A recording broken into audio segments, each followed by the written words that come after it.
deadline 6 p.m. today.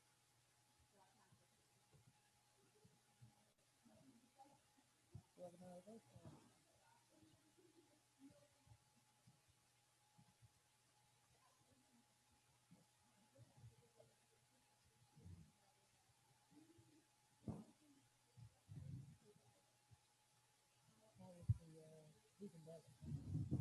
Never got to it in the end. I was just trying to get the how to do it. And no, I never went back to it. But thanks for the reminder. I was good. It's sort of like, it looked like Becker and Spinach. How was your night last night?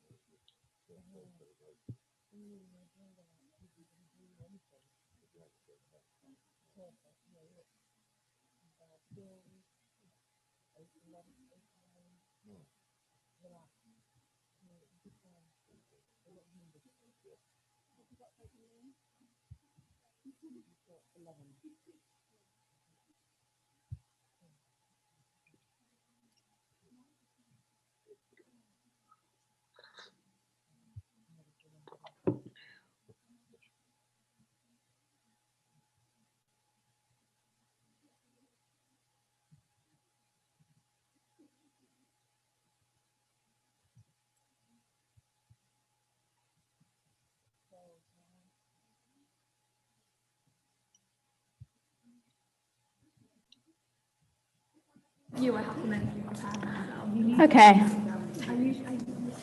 Welcome back to the day 2's morning talk, which I'm giving, Hayley Matthews. So I'm going to try and be both with everyone in the room here at the drill hall in Great Yarmouth, where it's snowing, by the way, and with everyone at home. So if you're feeling isolated, I was saying this to the women here, because I'm not with you enough or I'm not with you enough, then say, and I'll try and be better, because we can all be better. Yeah. Okay, so this is a talk called The Anatomy of Grace and Freedom. So I really wanted to give us a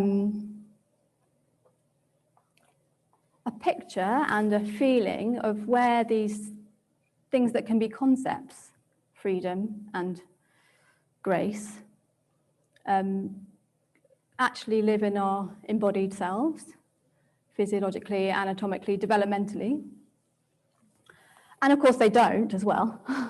They're kind of esoteric things that, we can't do 50 press-ups a day to get grace. Sorry to disappoint anybody. But we can cultivate it, I think, and it means that we have to, our training has to be really holistic. And I think in this rewilding of the humanor and the dancer, that deep, broad, holistic training is pretty essential. And that's what I'm trying to build a space for in this lab and hold a space for in the Sanctuary on the Fold Line Network. And I hope kind of share some practices that I use, because I've just found that we need, it was hard because we do so much as dancers to train and spending on training and I mean more training probably than, apart from professional athletes, than many people do, right? Because we're daily training. And it was hard to open into that broadness and deepness because it pissed me off, and it might piss you off, that I had to do more. It's like, what? I have to do more rather than less. Like, surely I'm already doing too much. Which you might be feeling about the 6:30 meditation. And you don't have to come, and it's your choice, right? And as women, you need to make your own choices. But this is part of the depth of the practice that I want, and of my practice that I wanted to share. And also, if I didn't open all of it, also my morning meditation that I normally do, and I do one before that, by the way, when I'm here, because otherwise I go mad if I'm always open, right? Because if we're always open, we go mad, like Nureyev. Or if we try and dance war, in his case. I wanted to share all of it, yeah. So that's why it's kind of, it might feel broad and deep, the days that we're spending, but that's kind of why, not because I'm trying to exhaust you. because I know that you're going to be, maybe have less things to do when you go home. You won't, now you'll have more. Hooray. So I wanted to unpack the felt sense, the physiological, developmental aspects of freedom and grace, and hopefully build it in a context and of course this is a context that comes through me, right? I'm not just departing information that has nothing to do with me. I've been digesting and I've done that in a particular way. So, take it and leave it as it sits and rises with you. So let's have grace first. And then I'm reminded of that moment that you sit around the dinner table and say, who would like to say grace? Who would like to say grace? And my dad always goes, I will, grace, as a joke. So this is somewhere that it arrives in our lives, around the dinner table, sometimes, if we've got that practice. It didn't happen in my childhood, apart from when my dad joked about it. So grace. I'm going to start with our physiology and developmental kind of aspects of grace. So I'm not alone in this, thankfully, because I've been talking to my mentor and colleague Hubert Goddard, who was the who founded the tonic function theory, and you can look him up. And if you've studied somatic practice, you probably found him already. But Hubert, Hubert, Goddard, Goddard. So we've been chatting about it, and so I've got affirmation from somebody else as well. But anyway, so it's not just purely coming from me, and also it's coming from what I know from rolfing training and working as a rolfer and as well as a dancer. Grace really dwells in our core type world more than it does in our kind of more superficial, surfacey, anatomically, surfacey type world. It's in the depths of us. That's my feeling. And also Hubert and I have been talking about it. Other people might talk about it, but I haven't found them yet. So there's two parts of our system that we can invite ourselves to consider here, and they are our tonic system and our phasic system. These are two systems of the human body, right? And it's the tonic system where I'm suggesting that grace hangs out more and can be cultivated more. So the tonic system is those parts of us that use less, so it's the tissue and the muscles of us that use less sugar. They use energy for longer, they're more stamina based. They're not the zippy muscles that mean that we can run for the bus, which of course we need to run for the bus sometimes, or away from danger, or whatever. And because those zippy muscles are called the phasic system, and they use energy differently, and they're kind of neurologically connected differently, and not of nervous, on a kind of nervous system level, and through the nerves. And it's in that, so this tonic system means that we can just stand up for nothing.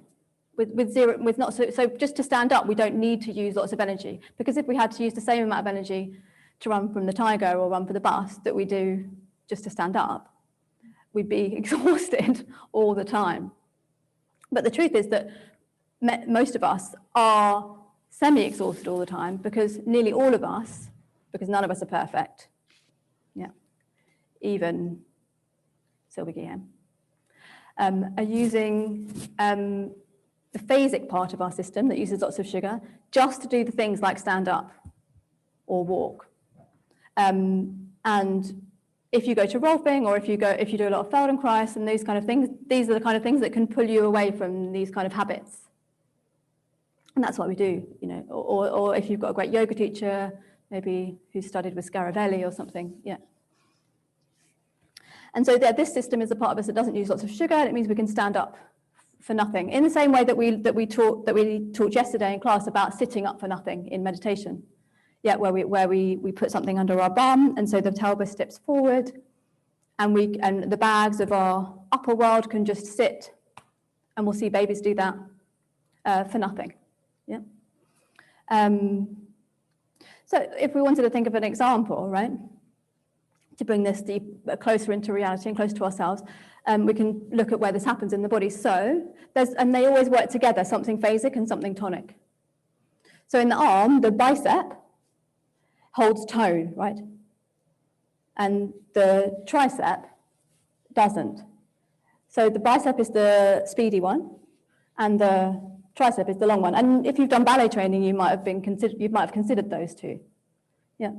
So if you feel on yourself, feel the bicep and just feel how it feels. Yeah. And then feel the tricep and see how that feels. And people talk about bingo wings in the UK anyway. That's the kind of saying that they flap, right? Because eventually gravity works on them and they don't, but they want to hang. That's their job. And they want to help us find length. So if you begin to, in the same way that we've been working in class to let the adductors let go of the pubic ramus, also the top arm bone, the humerus, can also let go of the shoulder socket. So just hold the humerus a bit and don't go with it, but see if you can just invite the humerus to let go of the shoulder socket. Of course, it's part of the shoulder socket because the ball of it is inside, but the ball of it also could just begin to let go of the armpit and do you feel? It might affect your jaw. If you're clenching your jaw, it won't happen. So hang your jaw. And you'll find, and sometimes you'll take it. Your body will just breathe, and you're like, oh yeah, there it is. Yeah. So actually pull it with your fingers. Pull the humerus. And a breath will arrive, yeah. Yeah, and as we pull the humerus, this is what we really want to happen if we're reaching, ballet arm reaching, because it's different to this, right? Do you see?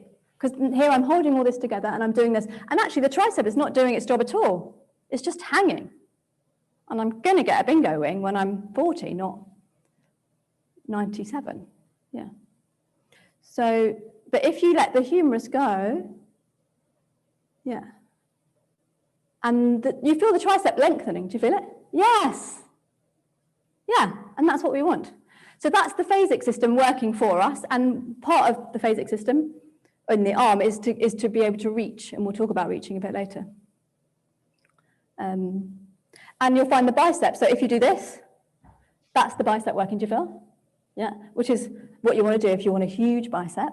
You just lift 1,000,000 weights, which, by the way, stops you breathing properly, so I wouldn't, if I were you, do it. Weightlifting. You'll have amazing pecs, but yeah. And what else? Also, hand to mouth. Feel what that takes. Is it bicep or tricep? Yeah, pushing somebody away or pushing the floor. Yeah, feel if that's bicep or tricep, or sometimes they work together.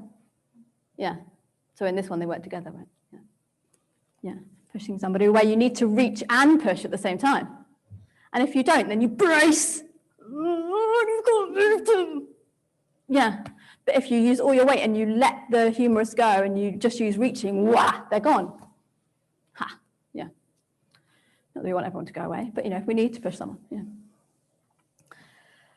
We can also find it in the thing we do in class in the beginning at the bar, which is that we turn the humerus. So you can do it with me. So you turn the humerus, you back off the lumbers, you let the knee come in, and it lifts. So there's two working together here in this leg lift. There's lots going on, but there's the quad. Feel the quad, it's called quad because there's 4 muscles, right? All in a vacuum-packed delight here, particularly if you've done loads of leg work as dancers, yeah. And so getting this off the quad is super useful. You can really pull the whole compartment off the leg, and it's oh, thank God, yeah.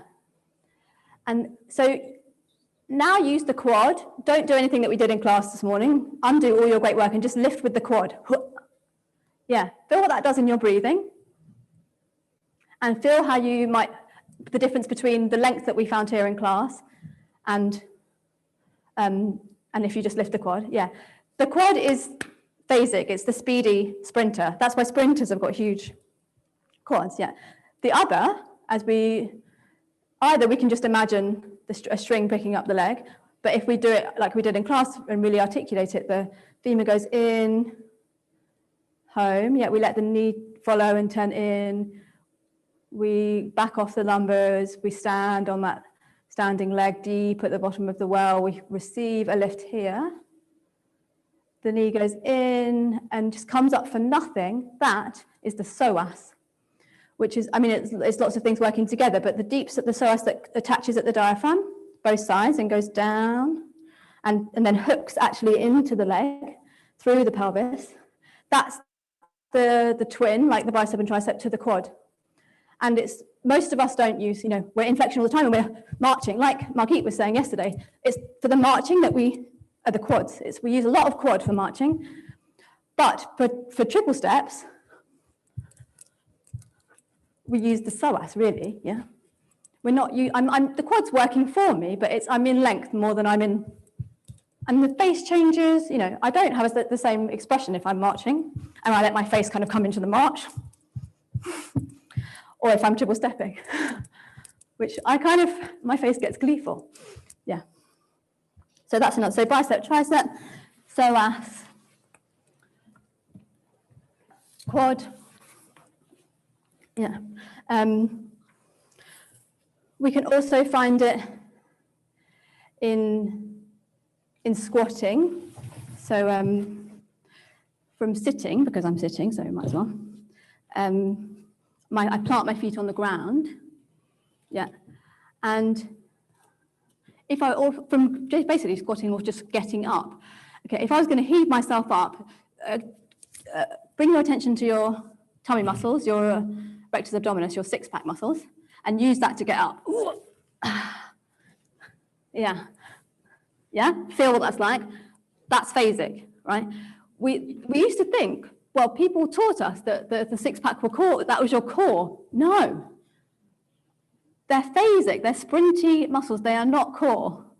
Therefore, they're not mature because the tonic system matures and matures and grows, and the phasic it's quite quick to come along, and kids are building it when they're climbing trees and stuff, so it's there already.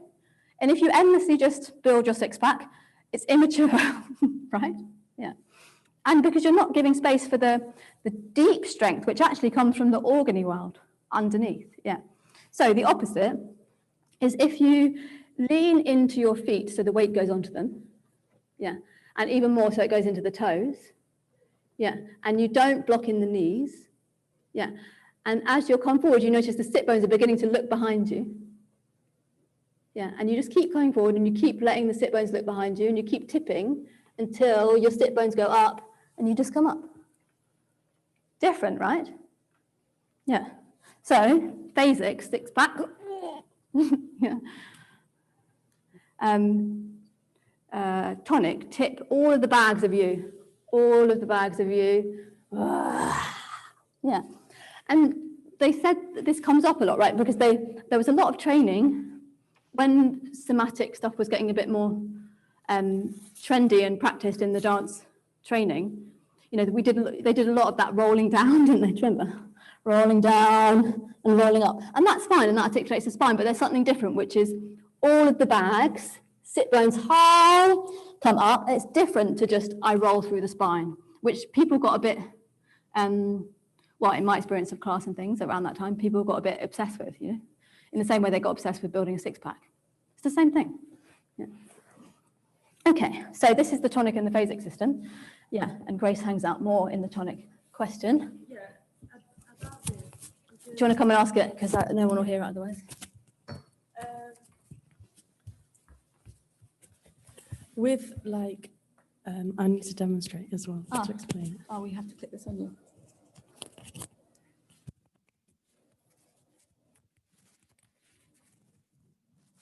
Thank you. I understand what you're saying, but then when I lift this without using the quad, I still feel flexion in here. Yeah, because it's flexible. But it doesn't feel good. So what happens if you roll in first and then come up? Yeah. Yeah. So Okay. you see something. Which is to really go, so to roll in, I mean, it's an action in this leg. People can't hear me, can they? Look? Oh. I hope that you can hear me at home. Can you hear me? No. But you've asked a question now, I'll have to take this one. Okay, sorry, a little bit of technical moments. Okay, so what I was saying, the question is, yeah, she still feels a lot of tension as she lifts the leg, even if she's thinking about the string and the psoas. And what's missing is the turning of this leg in. And I'm inviting that really just so she comes onto the other leg. That puts the weight on the other leg. Yeah. And so you're on this column, and you keep coming to this column, which is why we also bring in the training that we do in class, we just keep bringing this knee. So we're completely wholly on this column, and then this knee lifts. Because otherwise, I'm still using this leg to hoik. But then in order to keep it there. Yeah, Heather says in order to keep it there. Well, why do you need to keep it there? Maybe. Because you're going to do a flamingo dance for like standing like that for 8 hours. Okay. I mean, which you could, in which case, I mean, if you were going to do that and train in it, and maybe that's an interesting thing to explore, right? I'm going to stand on one leg in this way for 8 hours, and that's going to be my durational forest dance. I mean, why not? It'd be amazing. In which case you would have to work really, really hard in training by bringing this foot, the standing foot, into the bottom of the well. Yeah. And keep coming onto it and free the breath. Yeah. And keep breathing in the diaphragm, and even like wah in the diaphragm, wah, make the noise, wah, and it lifts the leg as you make the noise, wah, and you would have to growl as well as stand, I think, if you did the flamingo duration dance. Okay. Does that help? Yeah. Yeah. Okay, cool. Okay. I hope that helps. If there's questions, by the way, you can ask them as we go along or put them in the chat. And we'll either answer as we go along or you can save them to the end, there'll be time. But yeah, feel free at any time. Okay, so yes, squatting, biceps, triceps, psoas, quads. This core-y world, this tonic-y world, is also a world where we make less effort. I mean, I've hinted at that already by saying, you know, just to stand up.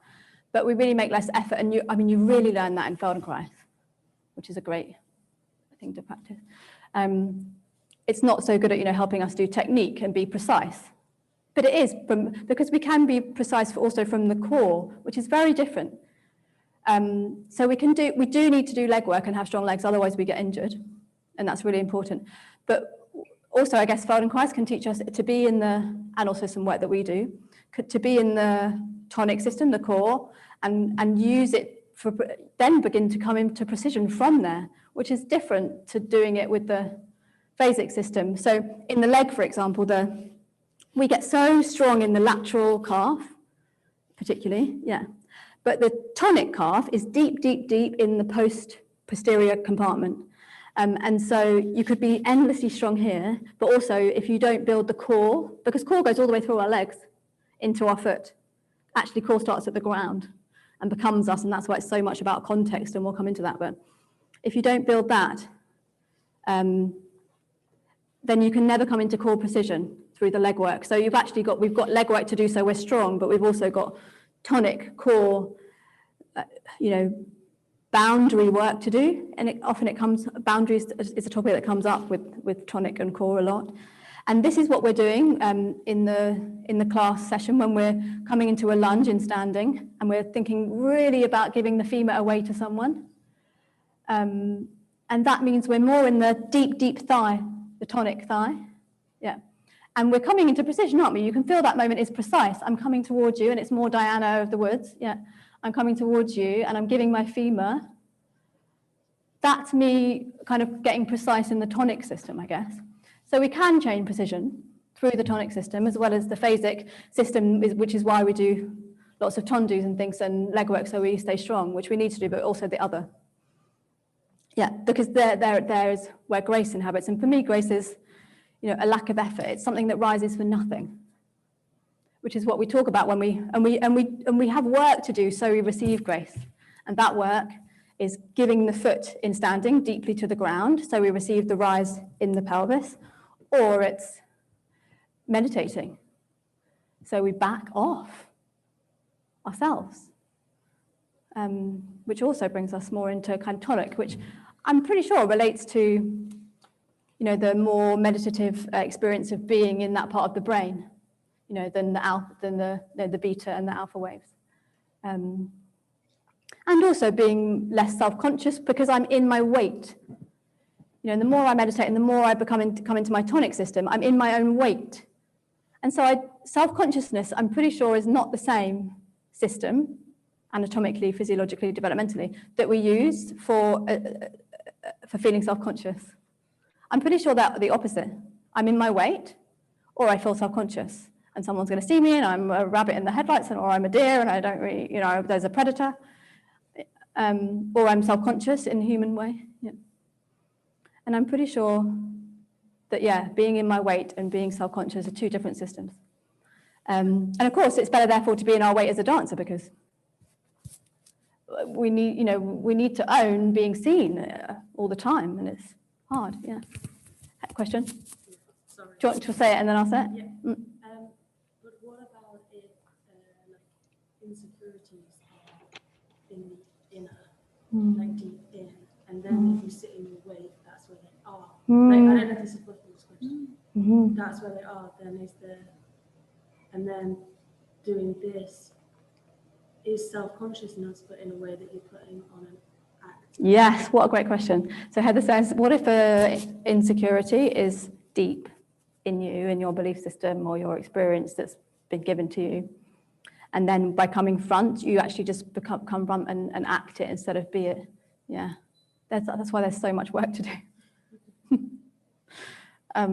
Because, yeah, acting is doing it and not being it. And hopefully, we're never acting as dancers. Hopefully, we can truly inhabit the character that we're being invited to inhabit for that performance or for that dance, and then go back home, which is like bringing the femur home to its acetabulum to the, instead of being in turnout all the time, for example. Yeah. And when we sit in meditation, we find we get confronted with these deep self-doubts, and that we're nothing, or we don't matter, or that I'll never be seen, or all these things, or I'm never heard, or I don't have a voice, which comes up in dances a lot. And actually, the voice has a deep relation to the deep inner world, physiologically, that's right down to the foot. And there's a lot of, there's something about the chain of fascia that goes underneath the foot and through the leg and into that world, into voice, that by doing a lot of footwork, you block. So actually, you could feel that, you know, there's a thing about dancers don't have a voice, but also maybe we train it out of ourselves by doing a lot of footwork. So you need to go to an osteopath and get your foot opened if you feel that you can't speak. Yeah. And maybe it's other things as well, but yeah, there's these. So, you know, we can truly work from that. You know, we can meditate and we can sit with all these things, but also we can, you know, go to an osteopath or a Rolfer or a Feldenkrais practitioner and work. You know, because we truly understand the psychosomatic, but there's also the soma psychological, the other way. So we work with the body, and then the psychological changes. Yeah. Cool, so we're deep in the rivers of grace, getting lost. I'm going to read something that that brings us into a different, no, I'll say first something about the felt sense of grace, and then I'll talk about grace related to context, because we've had grace in the body. We can now talk about grace as a felt sense, and what that means, or what that is, what it feels like. And then grace kind of relating to context, because it does. Of course, we're not just a body, we're a body in a world. And that's important for everything, and also for grace. So you might have felt this in class, and also as we just did those little embodiments. The felt sense of grace is that it's something rising for nothing. It's not really yours. No, it's the same as, I guess, maybe people who practice faith-based practices feel the grace of God, and they might call it that. And it's like something that arrives to you, or in you to out, and it can come out, it can feel like it comes from outside to inside and you're receiving it, or it can feel like it rises in you and it comes out to the world. And it is this, like you feel when you really press your foot into the ground, or your sit bone if you're sitting, you really press your sit bone into the ground, and you receive a rise somewhere else. And if you're just one sit bone, something's rising, right? Yeah, and that's doing it. But also you can sometimes have a feeling that you're just busy doing something else, because when we go for a walk or go for a jog or go and see a dance show or read a poem, our perspective changes. And in those moments, you might notice something coming in, right? Or something rising. And I would say that's grace. That's the felt sense of grace rising. And I would definitely say I use it when I'm choreographing. And I use it more and more as I've been choreographing my work in the wild. Maybe because it's just where I'm at, but maybe because it's related. And maybe because I'm free in the wild to let it happen. But particularly because I've been dancing Isadora Duncan solos and then unfolding them to something that I feel is a contemporary moment through me. It's sudden. I've been doing Isadora's work, and it's useful to me to do that structure, like having the training of the legs as dancers, have that structure. And then because I've been in that structure and it wasn't mine and someone gave it to me, and I was really lucky to go and be able to study with Barbara over the summer in the park and with Elizabeth in Paris. Because I've done that and I've been keeping doing it, and I might be training that morning or something, and then I might go to the loo and I might hear some music, and it's very related to music for me. And also, Isadora Duncan, you find she doesn't separate her sound and her movement. I hear something and suddenly I go, oh, this gesture. Oh, there's the unfolding, and the unfolding is just rising. And I'm like, that sound, this gesture, something about forearms, and I'm going to share that later when I perform the forearm thing. Something about forearm and coping and suffering, rising and carrying on, and something rises, and you're like, there's the sound, and there's a gesture, and something is coming, And that's how I dance when I improvise. Not always, but actually more and more, yeah. I let something, and the bird sings, and you go, like Julia last night, and she was talking us through it. Something was rising, and she heard something, and so there was her arm. And it's like the bird dances you. And I really think that's grace. Yeah. Great, so we move to context a bit. And I'm going to read something that Hubert Goddard wrote. And I read it in meditation, in the morning meditation, if anyone was there. So we're just hearing again if you were there with that.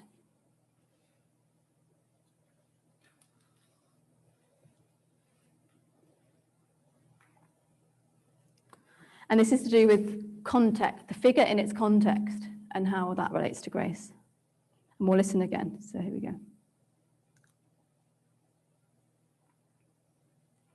And yes, about grace, I would say, as you, that the core development is the key. It's like a painting. There is the figure, and there is the background. The figure would be the phasic, voluntary part of the gesture. Voluntary, because also tonic is involuntary, like the breath just coming. Involuntary. There would be the figure, which would be the phasic, and there would be the voluntary part of the gesture. Then there would be the tonic. The background is the core activity, the thing that the world that you're coming from, the blackbird, the music. It is the core activity in you, which is necessary, the background, the world, to happen, your mother, your grandmother, before the figure is setting gravity. You have to have a background, right? You can't dance nowhere.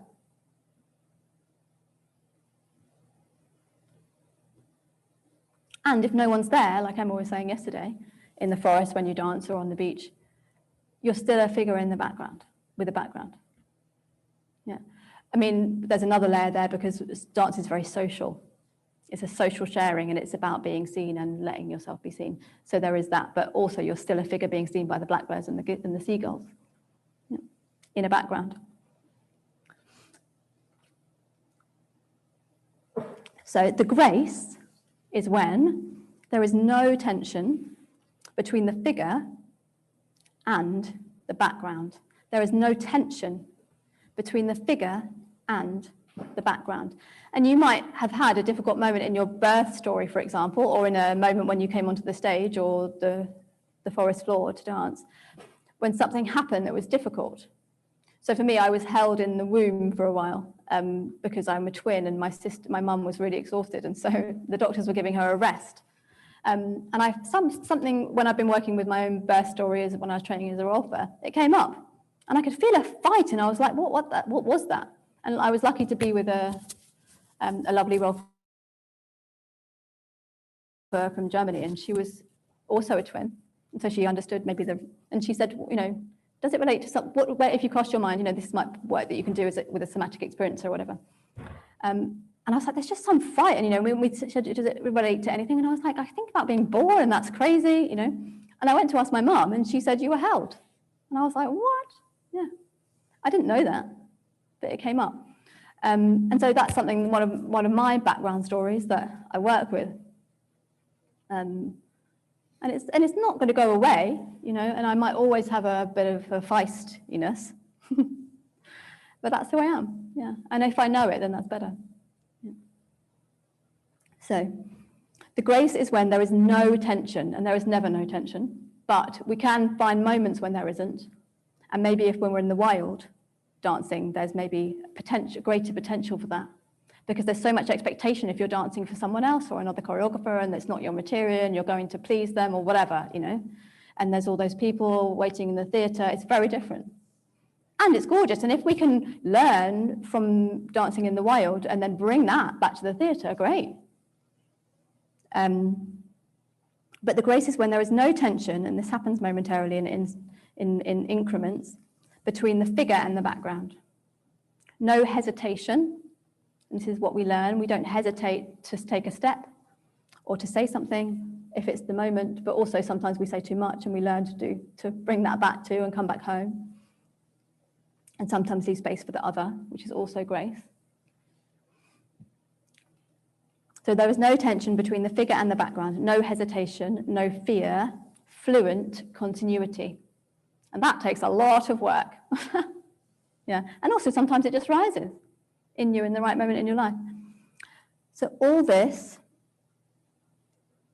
will show in the pre-movement of the background. So what happened just before the background was set, the history, the experience. What happened just before the event happened?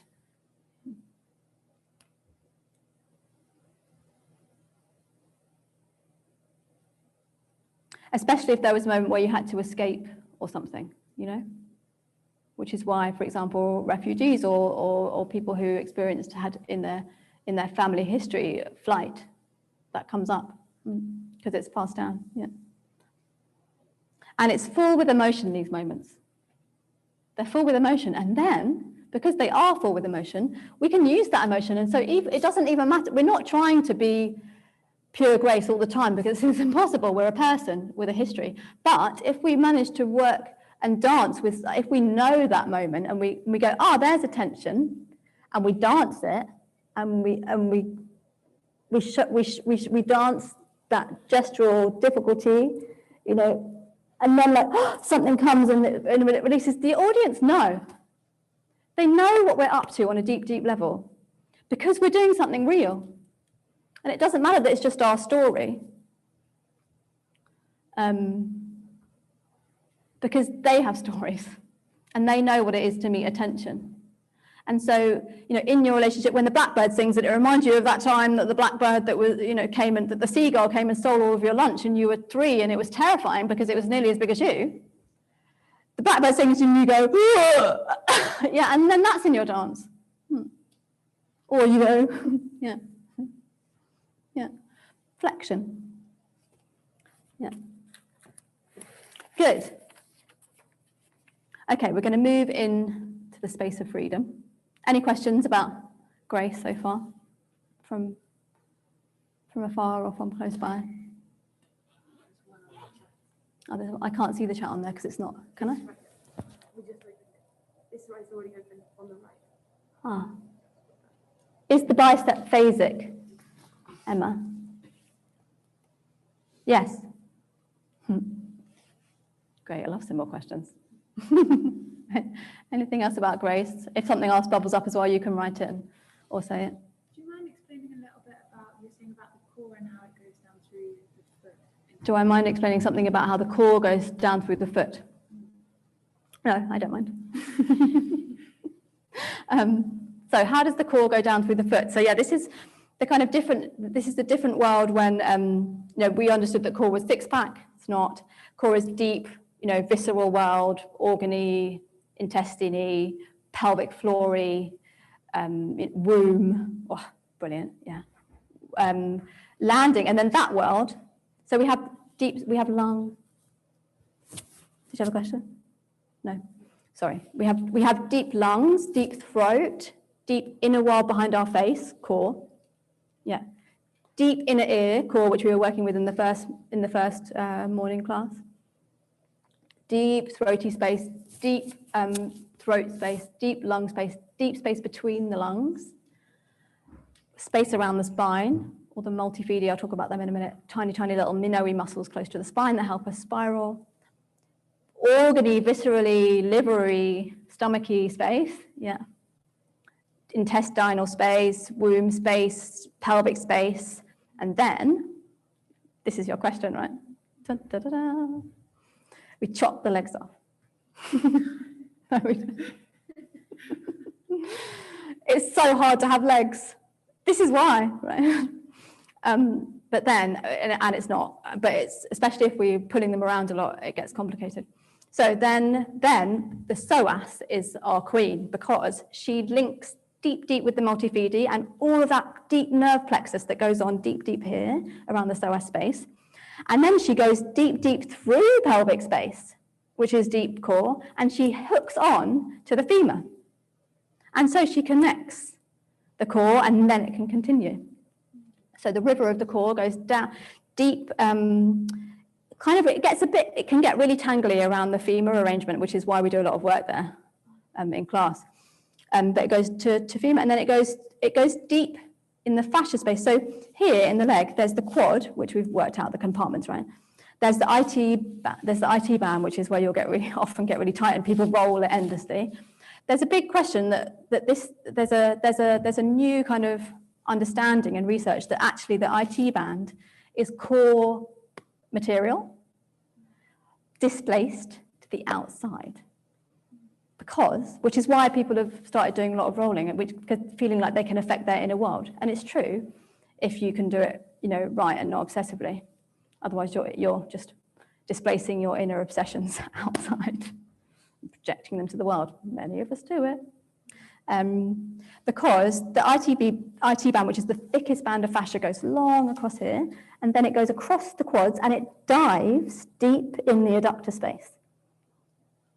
And then it goes, you can feel it. So go in here in your deep adductor, yeah. So you can feel something comes across here, and it dives, you can feel a kind of ridge, yeah, deep in there. And that, if you follow it, goes right up to your pubic ramus, where the psoas is attaching. So it's like two rivers meeting. Psoas river, deep adductor river, displaced core. So I use, yeah, that has lots of meanings. You can feel it into yourself. You can feel for yourself, yeah. Yeah, deep adductors, through the deep, and fascia dives, goes into the ligaments of the knee, yeah. And also the deep, deep knee space, which we think of as a hinge, but actually if you kind of squeeze it and imagine water there and kind of move it around, it's very watery, the knee. It's a kind of, not just a hinge, but also a kind of diaphragm. And because there's ligamentinous and there's loads of tissue in there, connective tissue, and it's diaphragmy. It breathes in a way, and that's why we can jump and leap. We wouldn't be able to just with a hinge. No, we'd be soldiers. Yeah.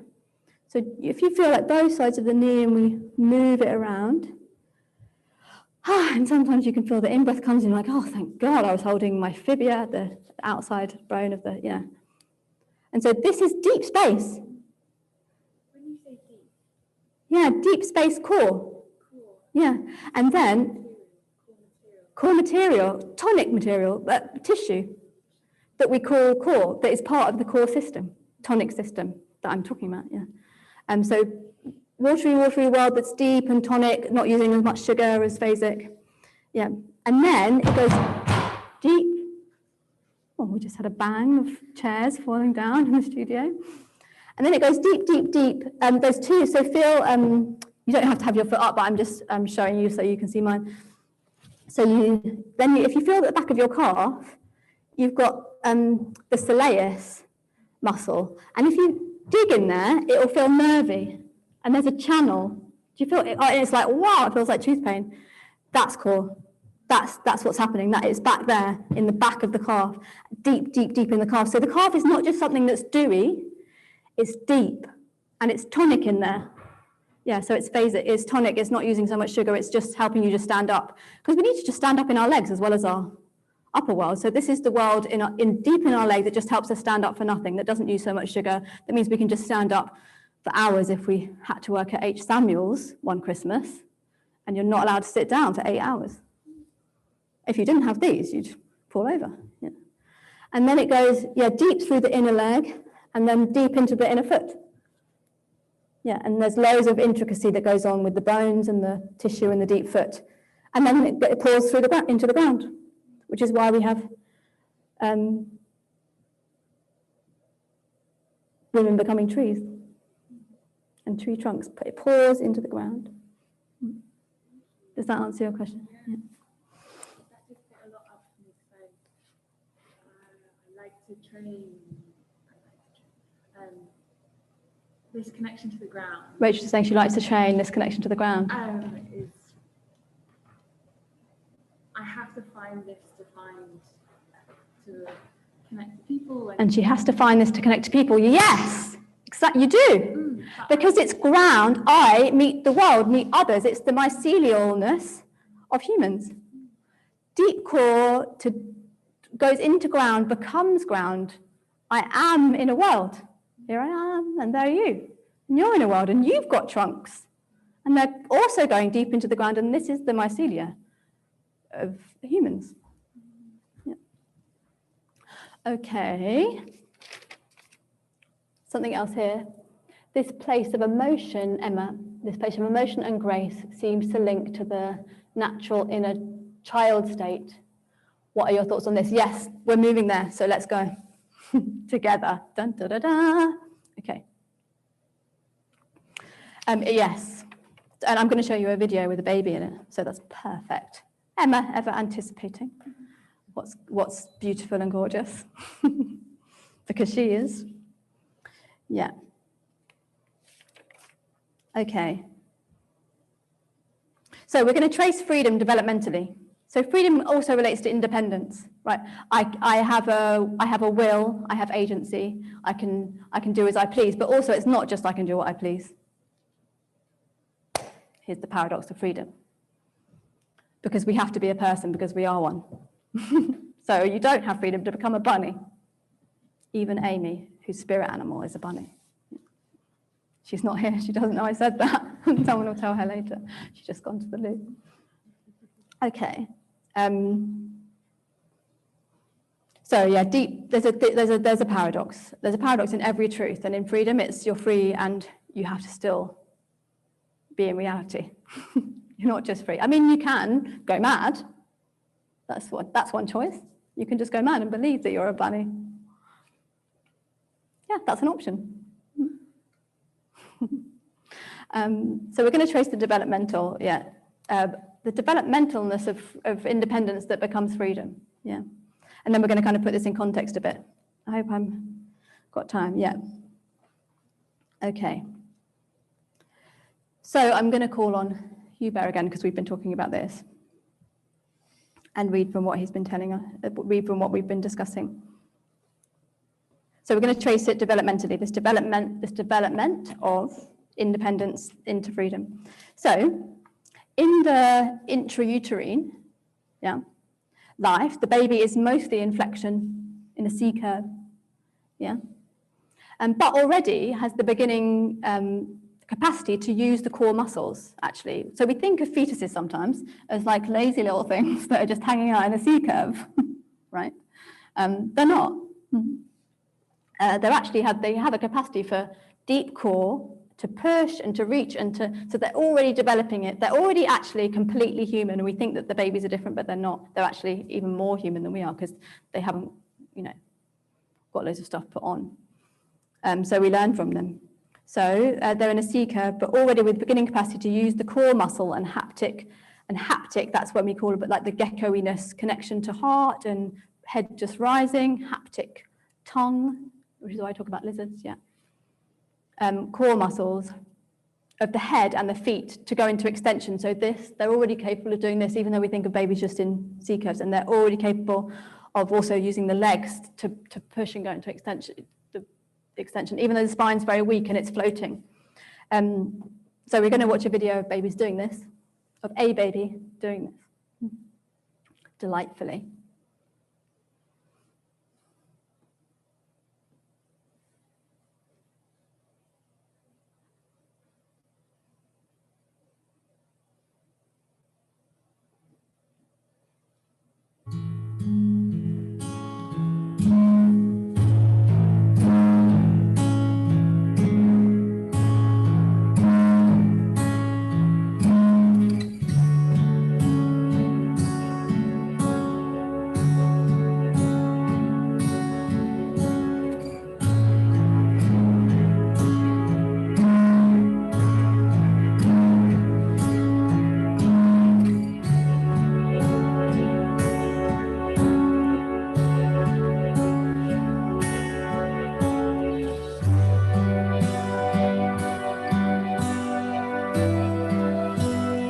So there it is.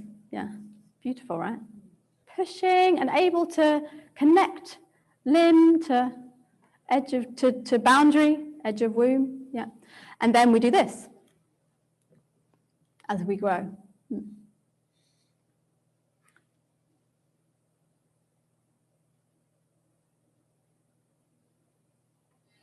Lovely round. We sit up for nothing. And then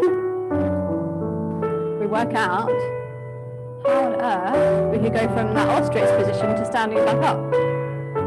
Yeah, for nothing. And then we learn to bend with the psoas for nothing. He's not using his quad. To reach what we want. That's a part of independence. To do what we want. We want to put a brick on the top of the tower and build the next Eiffel Tower. And we go towards what we want. And then we learn that verticality is not just in sitting, but it's also we have legs. Like Rachel was asking. There they are on the ground, deeply connecting to ground, and we're reaching for something we want, which might be a mother's hand or a cup of milk. Also known as the deep squat, here it is. And look how he's in it. He's not trying to do a million squats to build his quads massive. Reaching for what he wants, and he's able to do that.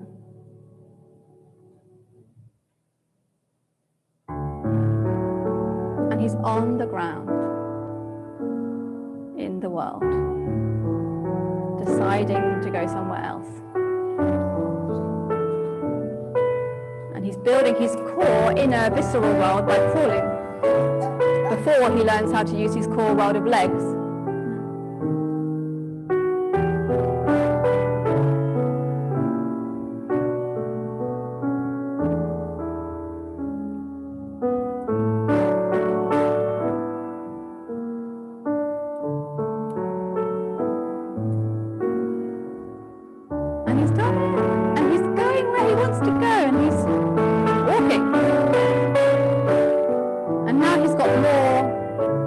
To go where he wants, right? Because he can walk.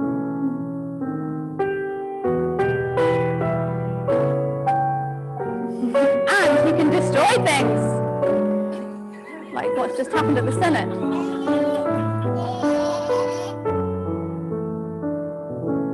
Sometimes it's good to tear things down, but sometimes that action that we learn gets a bit sticky.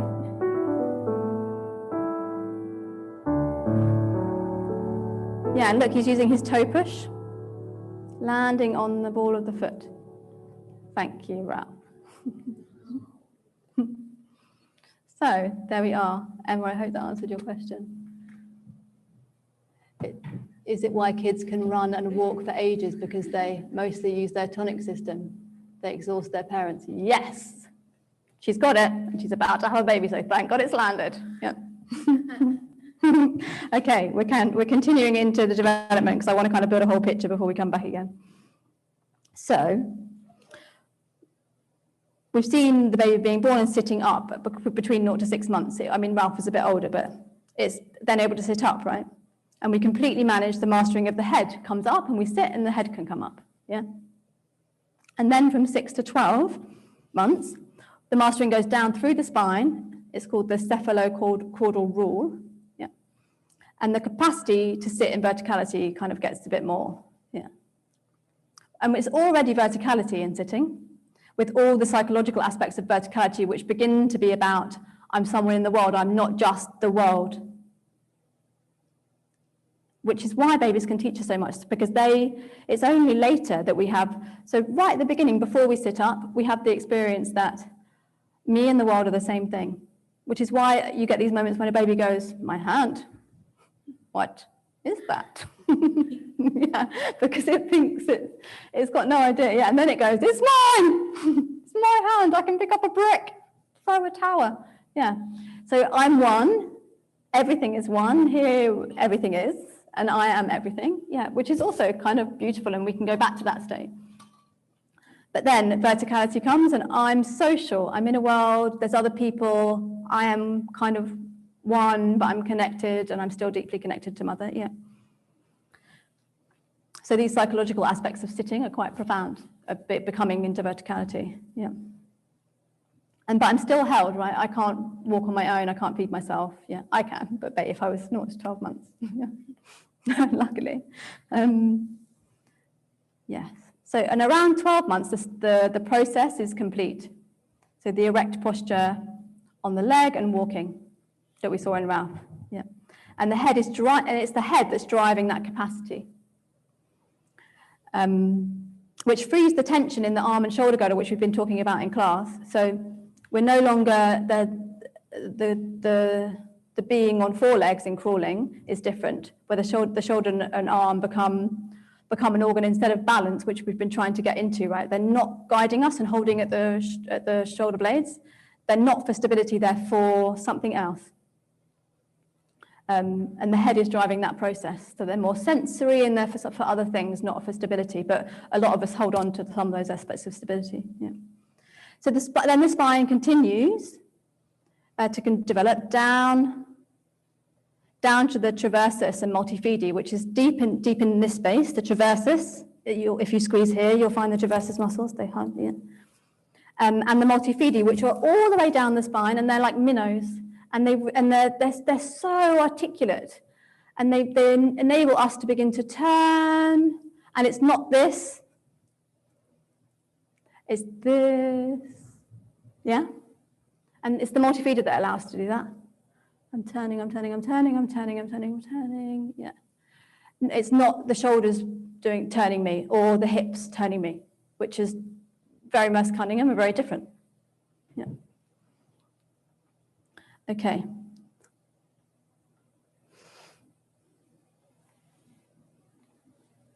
So with the multifidi, and at this moment also the nerves begin to mature, and this takes a lot of time, over our lives. And the last lumbar vertebrae come into full extension very late. The last lumbar vertebrae, very late. And this curve, so often we feel like we haven't got one or it's not ours or something. And you often find many people where this process has never completely happened. So it hasn't finished and it's come into the pelvic function. And you find people that, are really lacking there. They can't stick their booty out like a true Congolese. But Andrew and I were just talking about that. Yeah. Yeah. So at that moment, the left and the right independence between the two legs arises. So I don't just, so babies, they walk homolaterally, which is I walk one and the other like this, one side together, the other side together, one side together, the other side together. Yeah. When the legs become independent, I walk contralaterally, which we train in the lizard as we crawl on the ground. So opposite happens. This leg goes forward, and it's the opposite. I'm opposite, yeah, and that happens. Yeah, not same side, same side. This is a huge moment of independence because suddenly I'm in a very different world from side to side. There's no independence. Because what happens at this moment is that neurologically, there's two systems and actually that control one leg and the other leg. So first of all, everything was controlling everything and all my limbs, and then neurologically I've got a wiring that controls my right leg and a separate wiring that contains my left leg, which means that because it's amazing that they can do completely different things at the same time, the legs. One's landing and one's pushing. Yeah, and they're doing completely different things, which is quite phenomenal and quite unique and very complicated, which is why being human is so complicated. That I have to be able to do, I'm in verticality, I'm on two legs, and I have to be able to separate and go, and one leg goes and the other leg is behind, and they're doing completely different things, which is very, very unusual. You know, being bipedal on the earth. And at this moment, something also deeply psychological development is going on. So this is when it happens. Because I develop this independence, one leg can do one thing, one leg can do the other, and I can go somewhere.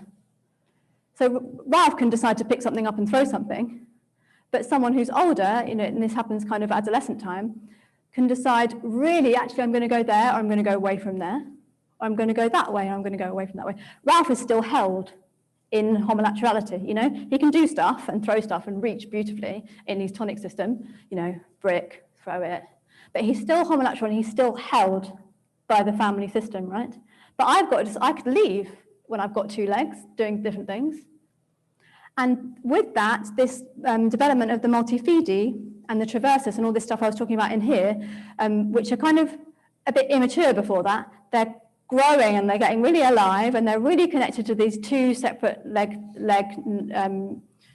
wirings, and they're going and they're flowering and they're opening and they're coming into spirals, and it's like, I could go there and then we go to university, or I could go there and I didn't get in and oh I'm awful, yeah. So this is deep psychological moment. I could go there or I could go there. It also happens in adolescence, which is pertinent because there's also the sexual things happening at that time, which can be delightful but also be scary, depending on what culture you're in, and also things could happen that make you feel like you don't want to go there or you never could. Because the sexual development is happening at that time, that's also a big element of it, and it can get into our bodies and our systems and our belief systems. And I think, from what I felt into in my own body and experience of this myself, and as being a dancer, that it gets particular as a dancer. Because, well, and you can feel into whether this is true for you, but because being a dancer in a company, which is often the case, right, or making work yourself, comes with a particular context. So in a company, probably you're doing what somebody else wants you to do, and you're the expression of somebody else. You are, you know, Akram Khan's company, and usually it's the name of the person, of the choreographer, right? Apart from Rosas maybe, but it's still Kursmaker behind it. So you're kind of doing what someone wants you to do. I mean, imagine, just take a moment to consider that. I mean, you've decided to be in that company and you've got the job, and jobs are so few and far between, but you're in the world of somebody else.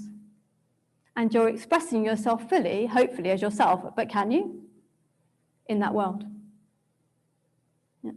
And as an independent, and I think it's different depending a little bit on where you are, but either there's funding available or there's not, or if funding is available, the context means that I have to do everything.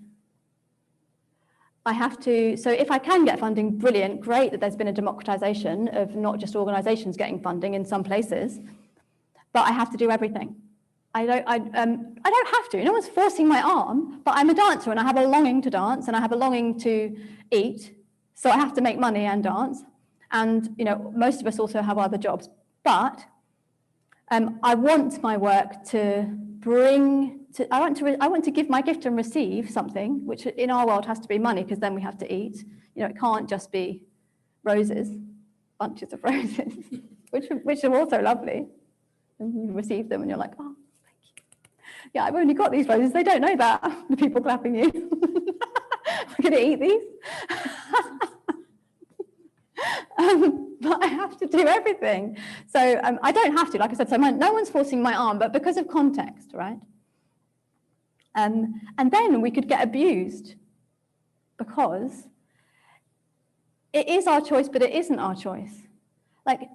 And I think there needs to be a deep realization that the context that artists/dancers live in is precarious, true, right? And so if you say, okay, if you write this 5-year financial plan, and then if you write this 75-page funding application, and then if you get 75 theatres decide they want you and cope with all of those rejections, then you can have this £15,000 or £500. And then you're so exhausted by doing all those things because you really want that carrot and you're starving that you do all of them. Oh. Yeah, and I think that gets into our bodies. I really feel that it does, So freedom and the developmental of I decide to go here to be a dancer, or I decide to dance in that company, or I decide to write these things. You do, but you don't, because the context gives you no possibility to do anything else. But you still have this, because I think we're born dancers, we still have this deep passion to be a dancer, and because we know deeply that we've got something to give the world that's so important, /essential, /vital. And so we carry on. And it's not just about us, it's not because we just want to be seen and, want to be a great dancer. It's not that, And then it gets complicated because the things about choosing where to go, I choose to be with this community or that, or I choose not to be here or not to be there, or to be with this experience or not, gets complicated, right? And gluey.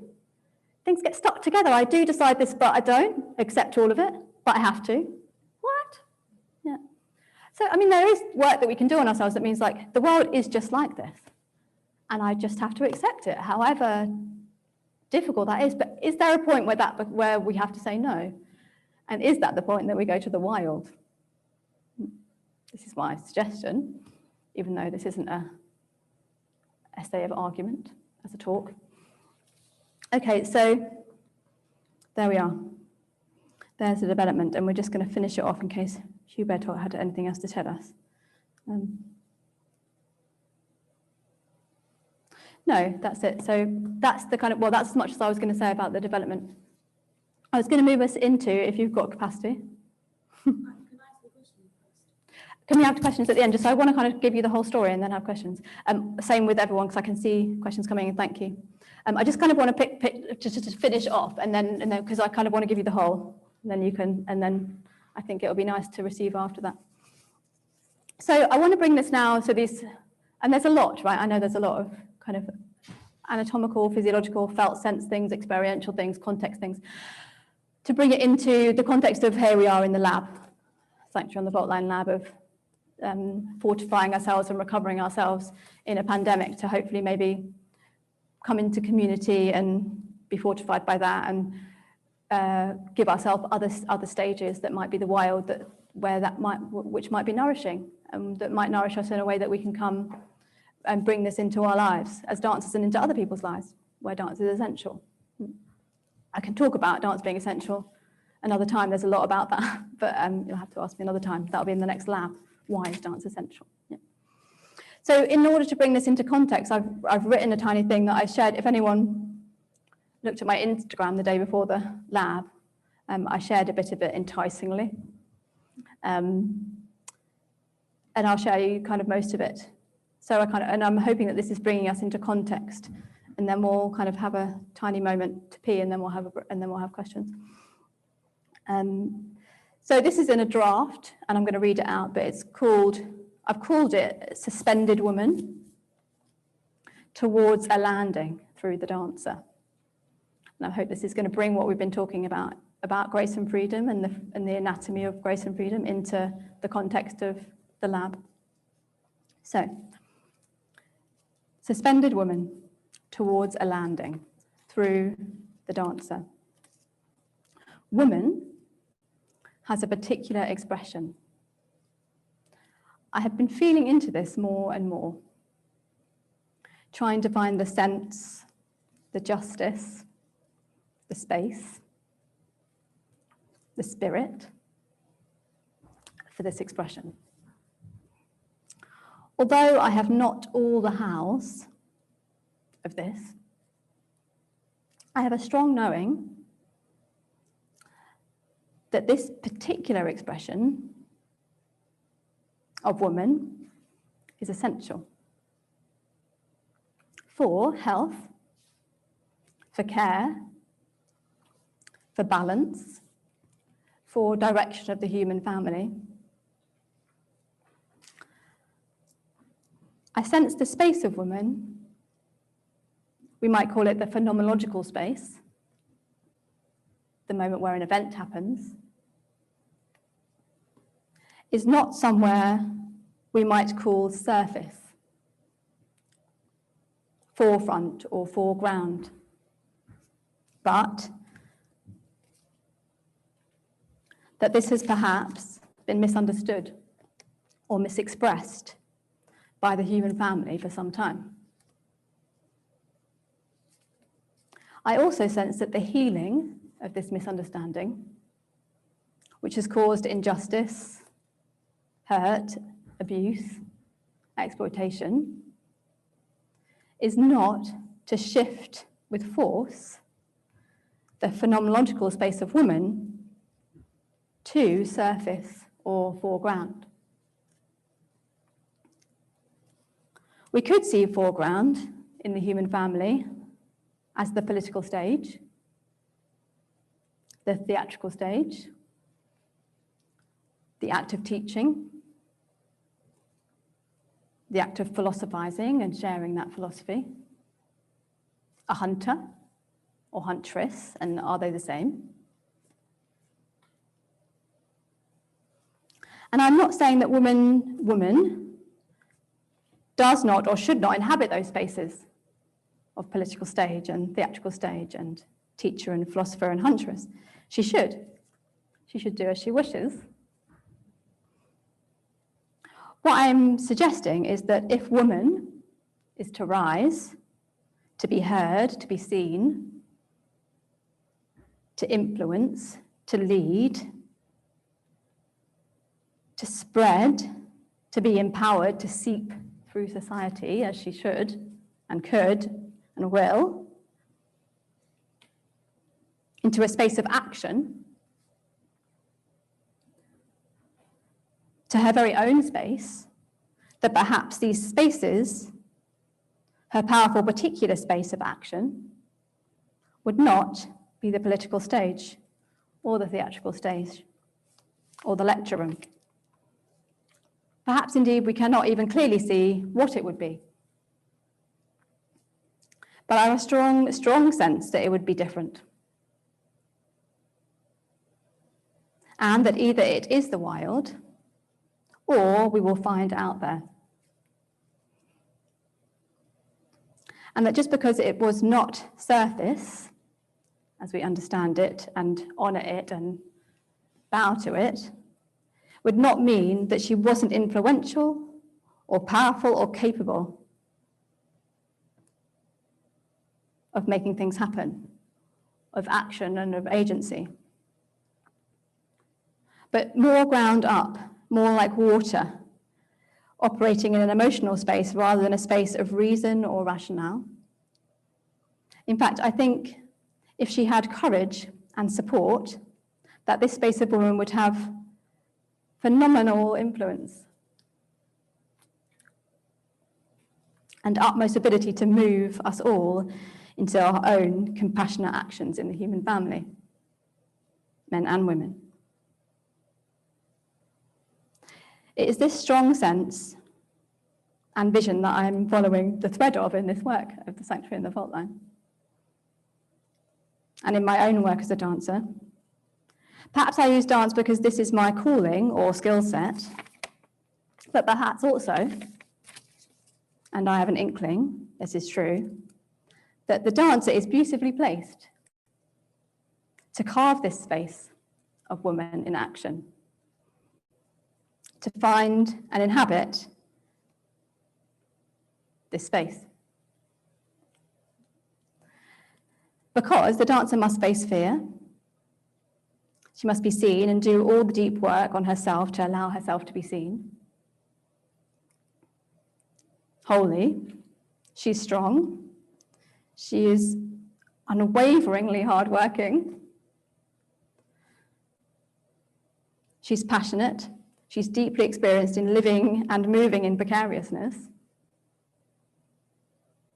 She can defend herself, but also deeply own vulnerability and tonicness, coreness into the world. She speaks a language that all humanity, no matter where from, can understand. And not only understand, but hear through heart rather than through ears. And she's adaptable. She can express herself clearly, even when, and actually always when, by calling, she's terrified. Because every time she goes out to dance, she's terrified. And she just goes anyway. She can confront, and gosh, even in the yogic tradition, even has her uniquely connected to the cosmos, with the posture of the cosmic dancer, where the dancer's stepping on the gnome of ignorance, while still being human, reaching fingers into the cosmos, right, in the posture, the cosmic dancer. And to inhabit this truly, of course, gnome of ignorance, cosmic connection, the dancer also has an immense amount of work to do on herself and with her ego. And we do this by meditating and other things. And if she does get the right support to do this, while inhabiting and owning all I've written so far, she is immensely humble. She knows her dance is not about her. This part takes immense work and great strength. There are not many paths to humbleness that also, and ego work, that also require us to be so seen. And this is how the dancer is beautifully placed to bring the space of woman to her own kind and into a kind of, her own kind of forefront of influence.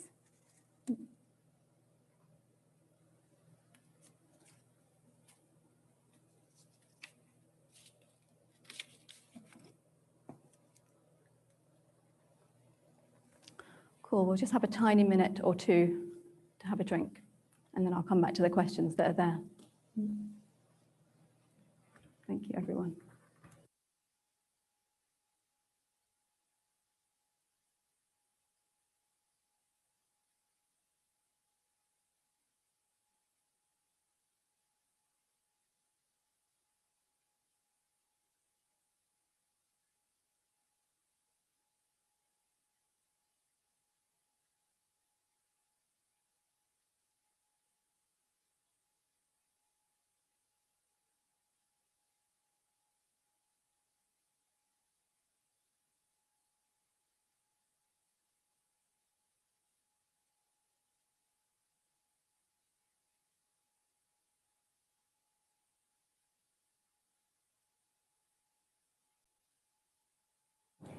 Okay, we're coming back, mainly because we haven't got much time left. I'd love to give a longer break, and I know I've been talking for ages, mainly for myself. So if you want to roll around on the floor and do headstands while we're doing questions, then please do. You probably will take it in better. Okay, I'm just going to have a look at these questions that we've got here and then come to the room. So from Ruby, when do you think we realise in the physical development process that maybe as a woman, it is not socially acceptable for us to take up large amounts of space? And how does this then affect these different systems subconsciously? Yeah. I think it could be at different moments in our life, but I think the adolescent development moment, when we're developing the independence of the legs and having this ability to decide, I go here, I go away from here, I go there, I go away from there. And when that's to do with the sexual development, I think this is a really key moment for a woman, particularly, to maybe get bruised and wounded. I mean, sometimes really badly, right? And rape happens and lacks of consent happen, but sometimes just fear happens, you know, and social pressure happens because that's what happens in adolescence, you know, so I think this is definitely when you say that, Ruby, when you ask that, Ruby, that's the moment that I think about, or that comes to my mind. And then, you know, things happen to us in the workplace, where some take up space and others don't, or, you know, we have sisters and mothers and grandmothers who take up a particular amount of space. And I think there's also something, and I was talking to my homeopath about this, she's gorgeous and brilliant and powerful and such a skilled homeopath. We were talking about women taking up the background and how, I mean, I found that difficult for a long time. And this is why I've written this thing about actually maybe it's a different, actually there's power from there. And I was jogging this morning down on Great Yarmouth Beach. And this was churning in my mind actually about this background thing and whether that's okay, you know, whether we should go and do, you know, be the lecture hall person or be the political stage because to take up forefront. And I was watching the clouds. I'm going somewhere with this just. And there is meaning, not just like wafty clouds. I was watching the clouds at the seashore as I was jogging, and there was this cloud that was moving across like it was really low, you know those ones, and I could really see it, and it was close to the land, and it was just looked like it was moving so fast. But then I would look again, and it was still there, and I was like, how is it moving so fast, and not going anywhere? But also it looks like it's moving so fast. And then I was looking behind that, and you know that. Then you see all the deep stratus clouds and stuff, and it's actually kind of way more, like this one's really getting my attention, but then I looked at the big ones behind and the stratus and the layers and the storminess, and then you get the kind of wonder and wow. And then far away on the horizon, there was rain, like falling where the sea was meeting the sky, and that was like deep background. But if you think about that as and then I looked at that rain and I thought, wow, like if you think woman's there, then brilliant. You know, why should she be this cloud that's like whooshing around here? I mean, it's getting a lot of attention initially, but then I'm like, oh, there, oh, there, oh, there, oh, there. And you want to think about that as you're if you're thinking about dancing or life, Ruby. You know, I think woman often takes up background, and maybe our mothers or grandmothers will feel okay about that, and maybe they don't, or maybe we judge them for it because we don't think it's good enough as we go out into the world. Or whatever, I think these things happen too. I hope that answers your question. Okay, moving on. Daisy says, wait, there's more coming, so I've got behind myself. Daisy says, oh my gosh, I hear you so much about the funding applications and the choice/non-choice that there is if you want to make work and eat, exactly. Yes, yes, yes, to the wild, says Daisy. Emma says, really good question, Ruby. Oh, she's just so lovely at saying everyone. Daisy says, thank you, Hayley. This landed so deeply for me and resonated with what I have been trying to understand since beginning to rebuild and trying to navigate a path that is true and tonic. This articulated so much. Thank you. Good, I'm glad. Debbie says, It is so strange to be in my own space here, yet connected to the liveness, activeness of your words. I really receive your words and all that they speak of with gratitude. Oh, you're going to make me cry. As a dancer, which is emotion bursting forth. As a dancer who is now 59 years old, the journey towards so much of what you speak of feels almost as if it's just the beginning of in these moments of confronting and embracing some long buried truths. I'm also the mother of 2 grown women, so all of this feels intensely present. It's what I was saying in class, isn't it, that if we're in our weight and sharing truthfully, we can be together in the same field, from Edinburgh, I think you're in Edinburgh, right, to Great Yarmouth and to Australia and to Lisbon. I'm really glad. I mean, I'm kind of lucky in a way that I got to embrace these things, maybe early. I'm 39. And that's because, I think, I had a massive accident and smashed into the road catastrophically and broke my jaw and my whole face, and then had 5 years of PTSD because when they were putting me back together and my teeth were all smashed into my mouth, part of my subconscious woke up in the operation, and that deeply instilled PTSD, and I didn't know why. That I wasn't able to eat anything and put any weight on, and I was just nervous and terrified all the time.